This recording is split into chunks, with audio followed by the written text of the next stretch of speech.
In a peer-reviewed Nature Medicine study from 2025, researchers found plastic scattered through the brain tissue of people who had died. Across the organs examined, the brain held more plastic than the liver or the kidney. They dissolved the tissue, collected the surviving solids, and burned them. Each plastic left a chemical signature that let the team identify it and weigh it as a cumulative mass rather than count particles. A second lab rechecked a subset. Infrared spectroscopy and electron microscopy confirmed the findings. The liver and kidney held similar amounts. The brain held about 7 to 30 times as much. The organ we think best protected carried the heaviest load. About 3/4 of the plastic in the brain was polyethylene, the material of bags, bottles, and packaging.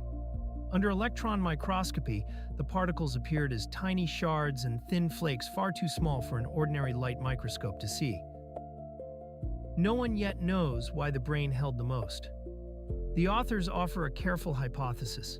The brain is unusually rich in fat, and this plastic is drawn to fat, so particles may travel alongside the fats we absorb from food. Brains from 2024 held more than brains from 2016, a rise of roughly half in 8 years. Older samples held less. The pattern tracks the steep rise of environmental plastic. Levels did not rise with a person's age. They seemed to follow environmental exposure at the time. In exposed fish, plastic rises to a plateau, then clears once exposure stops. Brains of people who had died with dementia held the most plastic. This is not evidence that plastic causes dementia. A shrunken brain with a leakier blood-brain barrier and poorer waste clearance would let more plastic gather regardless. The authors assume no cause and effect.